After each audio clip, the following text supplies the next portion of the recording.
Hello friends, welcome to G study में। Friends, आज हम आप सभी को इस वीडियो के माध्यम से अभी हाल ही में चल रहे क्लास 12 के प्री बोर्ड एग्जाम के इकोनॉमिक्स यानी अर्थशास्त्र सब्जेक्ट के बारे में बात करेंगे कि आपके अर्थशास्त्र सब्जेक्ट के पेपर का सलूशन क्या है। तो चलिए वीडियो स्टार्ट करते हैं। यहाँ पर आप लोगों को केवल और केवल क्वेश्चन आंसर का सलूशन दिया जा रहा है। आप लोगों को objective video next video provide करवा दी जाएगी, आप उसमें से देख सकते हैं। ठीक है, यहाँ पर आप लोग देख सकते हैं आंसर नंबर 6 जो है आपका कि सकारात्मक अर्थशास्त्र किसे कहा जाता है। तो यहाँ पर आप लोगों को दिया गया है कि सकारात्मक अर्थव्यवस्था को समझने से पहले हम अर्थव्यवस्था के बारे में जानकारी ले लेते हैं। अर्थव्यवस्था एक ऐसी व्यवस्था जहां आर्थिक सेवाओं एवं वस्तुओं के माध्यम से आर्थिक गतिविधियों का निष्पादन होता है। सकारात्मक अर्थव्यवस्था में भी किसी आर्थिक समस्याओं की वास्तविक स्थिति किस प्रकार काम करती है उसको व्यक्त किया जाता है। इसको समझने के लिए 3 उद्देश्यों का प्रयोग कर सकते हैं। हालांकि यहीं तक लिखना है, आप लोगों को नहीं लिखना कि इसको समझने के लिए 3 उद्देश्यों को प्रयोग कर, उद्देश्य नहीं लिखना, केवल सकारात्मक अर्थशास्त्र किसे कहते हैं लिखना था। ठीक है, नेक्स्ट है आपका आंसर नंबर 7 की सीमांत उपयोगिता से आप क्या समझते हैं। तो अर्थशास्त्र में किसी वस्तु या सेवा के उपभोग में इकाई वृद्धि करने पर प्राप्त होने वाले लाभ को उस वस्तु या सेवा की सीमांत उपयोगिता कहा जाता है। ठीक है, नेक्स्ट क्वेश्चन है आपका आंसर नंबर 8 कि पूर्ण प्रतियोगिता से क्या आशय है। तो पूर्ण प्रतियोगिता बाजार की वह अवस्था है जिसमें एक सी वस्तुओं को बेचने वाली बहुत सी फर्में होती हैं और इनमें कोई एक फर्म संपूर्ण बाजार की तुलना में इतनी बड़ी नहीं होती कि बाजार कीमत को प्रभावित कर सके। ठीक है, आंसर नंबर 9 है साम्य मूल। साम्य मूल एक ऐसा मूल होता है जिस पर आपूर्ति की मात्रा मांग की मात्रा के बराबर हो जाती है। ठीक है, नेक्स्ट है आपका आंसर नंबर 10 कि अल्पाधिकार क्या है। तो यह अपूर्ण प्रतियोगिता का वह रूप है जिसमें बाजार में परस्पर निर्भर थोड़े से विक्रेता होते हैं और प्रत्येक कुल पूर्ति के वह बड़े भाग पर नियंत्रण रखता है तथा वह बाजार में वस्तु के मूल्य को प्रभावित कर सकता है। मेयर्स के शब्दों में अल्पाधिकार बाजार की उस अवस्था को कहते हैं जहां विक्रेताओं की संख्या इतनी कम होती है कि प्रत्येक विक्रेता की पूर्ति का बाजार की कीमत पर प्रभाव पड़ता है तथा प्रत्येक विक्रेता की क्रियाएं दूसरे के लिए महत्वपूर्ण होती है। ठीक है, नेक्स्ट है आपका आंसर नंबर 11 कि पूंजीवादी अर्थव्यवस्था की विशेषताएं किस प्रकार हैं। तो पूंजीवादी अर्थव्यवस्था की विशेषताएं हैं निजी संपत्ति, यानी उत्पादन के साधनों पर निजी स्वामित्व होता है, हर व्यक्ति को निजी संपत्ति रखने का अधिकार होता है। और दूसरा है आर्थिक स्वतंत्रता, जिसमें आर्थिक फैसलों में स्वतंत्रता होती है, व्यक्ति अपनी क्षमता अनुसार अपना व्यवसाय अथवा उद्योग करने के लिए स्वतंत्र रहता है। ठीक है, इस तरह आप लोगों का एक क्वेश्चन हो जाता है। नेक्स्ट है आप लोगों का 12वां नंबर क्वेश्चन। तो 12वां नंबर क्वेश्चन में पूछा है आपका प्रति व्यक्ति आय के बारे में। तो प्रति व्यक्ति आय किसी देश, राज्य, नगर या अन्य क्षेत्र में रहने वाले व्यक्तियों की औसत आय होती है।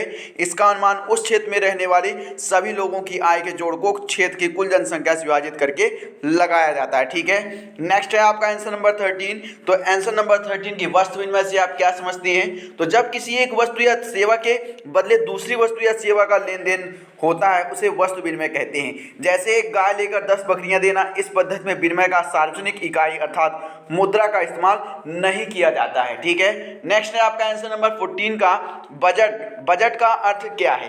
तो बजट पुराने फ्रांसीसी शब्द से लिया गया है जिसका अर्थ है पर्स।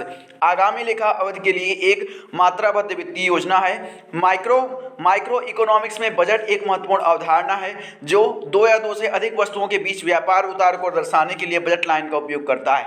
अन्य शब्दों में बजट एक संगठनात्मक योजना है जिसे मौद्रिक संदर्भ में कहा जाता है। ठीक है, नेक्स्ट है आपका आंसर नंबर 15 का। तो आंसर नंबर 15 में का आंसर है कि विदेशी विनिमय दर का अर्थ क्या है। तो 2 देशों की विदेशी विनिमय दर जो कि 2 देशों की मुद्रा इकाइयों के बीच हो। एक देश की मुद्रा की वह मात्रा है जिसके द्वारा दूसरे देश की मुद्रा की एक इकाई को क्रय किया जा सकता है, विदेशी विनिमय दर कहलाता है। ठीक है, आप इसमें दूसरे शब्दों में देख सकते हैं कि विदेशी विनिमय दर का अर्थ जानना चाहे तो हम ये कह सकते हैं कि 2 राष्ट्रों की मुद्रा इकाइयों के मध्य विनिमय दर से हमारा आशय एक राष्ट्र की मुद्रा की उन इकाइयों से होता है जो दूसरे राष्ट्र की मुद्रा की इकाई को खरीदने के लिए आवश्यक होती है।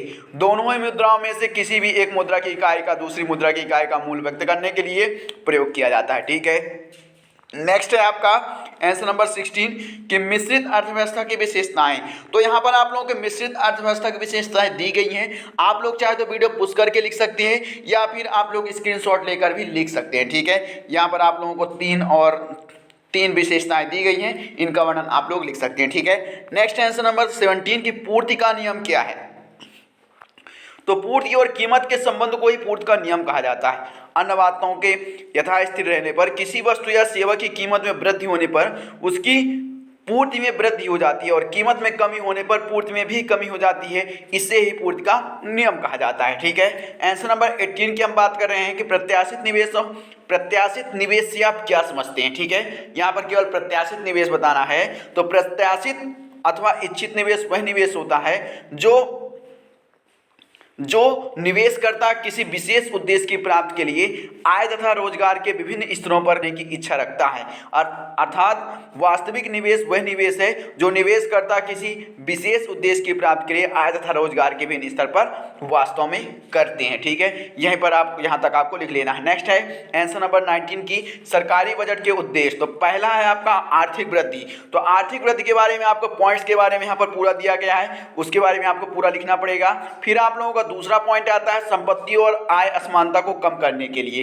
तो यहाँ पर दूसरा पॉइंट दिया गया है, इस पॉइंट्स के बारे में आपको लिखना है। फिर तीसरा पॉइंट है आप दुर्लभ संसाधनों का पुनर्वितरण, तो इसके बारे में आपको पूरा लिखना पड़ेगा। ठीक है, फिर आंसर नंबर 20 आता है कि मांग की लोच को प्रभावित करने वाले तत्वों को लिखिए। तो यहाँ पर मांग के लोच को प्रभावित करने वाले तत्व लिखे गए हैं और इनका विस्तार से वर्णन किया गया है। तो आप लोगों को सभी पॉइंट लिखना है और इनका सभी का वर्णन कर देना है। आप लोग ज़्यादा से ज़्यादा 4 पॉइंट्स तो जरूर लिख लीजिएगा। ठीक है, नेक्स्ट है आपका नेक्स्ट क्वेश्चन है 21 नंबर कि स्थिर तथा परिवर्तनशील लागतों में अंतर क्या है। तो स्थिर तथा परिवर्तनशील लागतों में 4 अंतर यहाँ पर दिए गए हैं। आप लोग यहाँ पर चारों अंतर को लिख लेंगे A to Z जिस तरह दिया गया है उसी तरह। और फ्रेंड्स, वीडियो पसंद आए तो लाइक जरूर करिएगा और अपने ज़्यादा से ज़्यादा दोस्तों के साथ शेयर करिएगा जिससे उन्हें यह भी अपडेट मिले। और यदि आप इसकी PDF चाहते हो तो हमारे टेलीग्राम ग्रुप से जरूर जुड़ जाइएगा जिससे आपको इसकी PDF मिल जाए। ठीक है, नेक्स्ट है आपका 23 नंबर कि व्यापारिक बैंकों के कार्य क्या है। जमा धन स्वीकार करना पहला है, इसका वर्णन भी करना है। ठीक है, फिर दूसरा पॉइंट है चालू खाते की सुविधा, इसका भी आप लोगों को वर्णन करना है, वर्णन किया गया है यहाँ पर, आप लोग A to Z लिख लेना। ठीक है, तीसरा है बचत खाते की सुविधा। ठीक है, चौथा है आपका असुरक्षित साख और पांचवा है आपका सुरक्षित साख। ठीक है, तो यहीं तक आप लोगों का यहाँ पर सारे क्वेश्चन फिनिश होते हैं। आई होप आपको वीडियो पसंद आया होगा। तो वीडियो पसंद आया होगा तो लाइक जरूर करिएगा और कमेंट्स करके बताइए कि हमारा वीडियो आपको कैसा लगा। और यदि आप चैनल पर नए हैं तो सब्सक्राइब कीजिए हमारे यूट्यूब चैनल जी स्टडी मिनर को और इसी तरह के सबसे लेटेस्ट वीडियो पाते रहिए। नेक्स्ट वीडियो आपको जल्दी प्रोवाइड करवा दिया जाएगा, तो आप हमारे यूट्यूब चैनल पर बने रहिएगा और ज़्यादा से ज़्यादा दोस्तों के साथ शेयर भी करिएगा जिससे उन्हें भी इसकी जानकारी मिले। और PDF पाने के लिए हमारे टेलीग्राम ग्रुप से जरूर जुड़ जाइएगा। ठीक है, तो मिलते हैं नेक्स्ट वीडियो में, तब तक के लिए जय हिंद, जय भारत।